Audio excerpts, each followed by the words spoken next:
The crisis of credit, visualized. What is the credit crisis?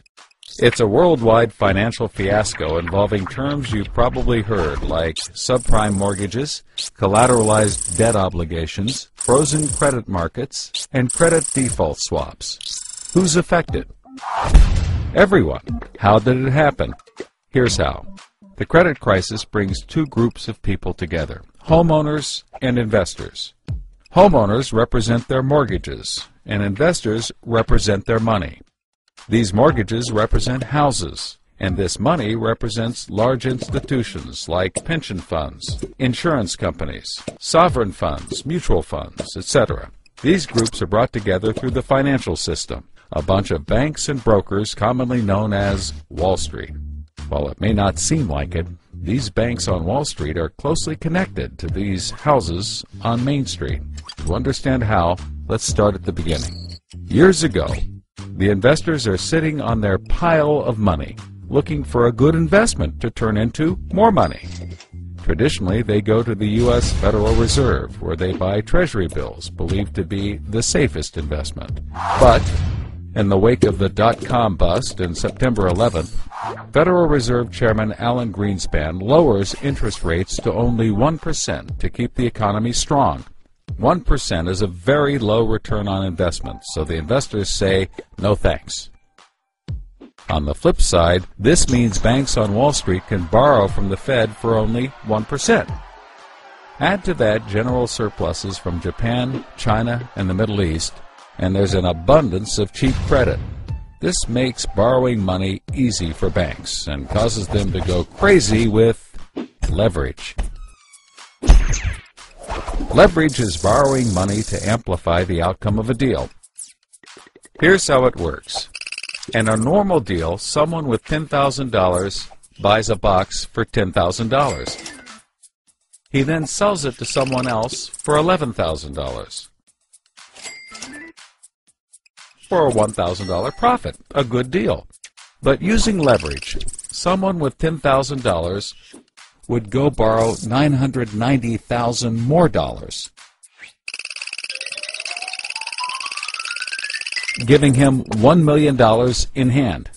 Then he goes and buys 100 boxes with his $1 million and sells them to someone else for $1,100,000. Then he pays back his $990,000 plus $10,000 in interest. And after his initial $10,000, he's left with a $90,000 profit versus the other guy's $1,000.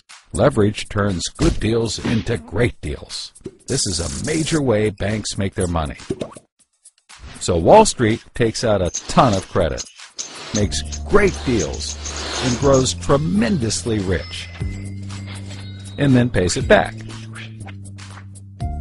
The investors see this and want a piece of the action, and this gives Wall Street an idea. They can connect the investors to the homeowners through mortgages. Here's how it works. A family wants a house, so they save for a down payment and contact a mortgage broker. The mortgage broker connects the family to a lender who gives them a mortgage. The broker makes a nice commission. The family buys a house and becomes homeowners. This is great for them because housing prices have been rising practically forever. Everything works out nicely. One day, the lender gets a call from an investment banker who wants to buy the mortgage. The lender sells it to him for a very nice fee. The investment banker then borrows millions of dollars and buys thousands more mortgages and puts them into a nice little box. This means that every month he gets the payments from the homeowners of all the mortgages in the box. Then he sicks his banker wizards on it to work their financial magic, which is basically cutting it into 3 slices: safe, okay, and risky. They pack the slices back up in the box and call it a collateralized debt obligation, or CDO. A CDO works like 3 cascading trays. As money comes in, the top tray fills first, then spills over into the middle, and whatever is left into the bottom. The money comes from homeowners paying off their mortgages. If some owners don't pay and default on their mortgage, less money comes in, and the bottom tray may not get filled.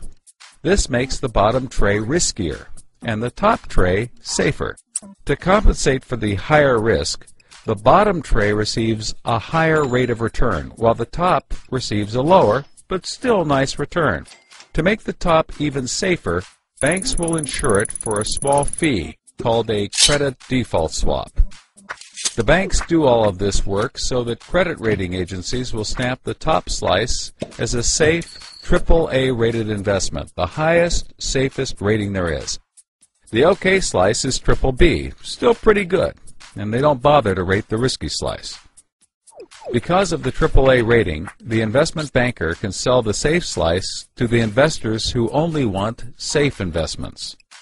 He sells the OK slice to other bankers, and the risky slices to hedge funds and other risk takers. The investment banker makes millions. He then repays his loans. Finally, the investors have found a good investment for their money, much better than the 1% Treasury bills. They're so pleased they want more CDO slices. So the investment banker calls up the lender, wanting more mortgages. The lender calls up the broker for more homeowners, but the broker can't find anyone. Everyone that qualifies for a mortgage already has one, but they have an idea.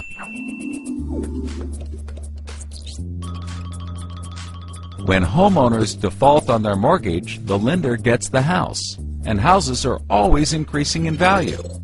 Since they're covered if the homeowners default, lenders can start adding risk to new mortgages, not requiring down payments, no proof of income, no documents at all. And that's exactly what they did. So instead of lending to responsible homeowners, called prime mortgages, they started to get some that were, well, less responsible. These are subprime mortgages. This is the turning point. So, just like always, the mortgage broker connects the family with a lender and a mortgage, making his commission. The family buys a big house. The lender sells the mortgage to the investment banker, who turns it into a CDO and sells slices to the investors and others. This actually works out nicely for everyone and makes them all rich. No one was worried because as soon as they sold the mortgage to the next guy, it was his problem. If the homeowners were to default, they didn't care. They were selling off their risk to the next guy and making millions, like playing hot potato with a time bomb. Not surprisingly, the homeowners default on their mortgage, which at this moment is owned by the banker. This means he forecloses and one of his monthly payments turns into a house. No big deal. He puts it up for sale. But more and more of his monthly payments turn into houses. Now there are so many houses for sale on the market, creating more supply than there is demand, and housing prices aren't rising anymore. In fact, they plummet. This creates an interesting problem for homeowners still paying their mortgages.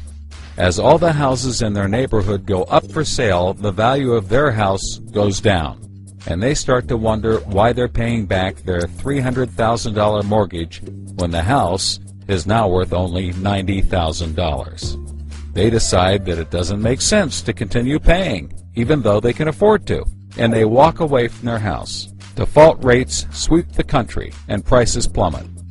Now the investment banker is basically holding a box full of worthless houses. He calls up his buddy the investor to sell his CDO, but the investor isn't stupid and says, no thanks. He knows that the stream of money isn't even a dribble anymore. The banker tries to sell to everyone, but nobody wants to buy his bomb. He's freaking out because he borrowed millions, sometimes billions of dollars to buy this bomb, and he can't pay it back. Whatever he tries, he can't get rid of it. But he's not the only one. The investors have already bought thousands of these bombs.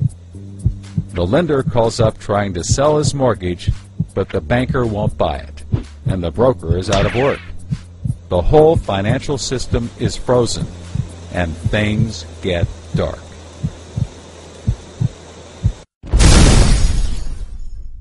Everybody starts going bankrupt. But that's not all. The investor calls up the homeowner and tells him that his investments are worthless. And you can begin to see how the crisis flows in a cycle. Welcome to the crisis of credit.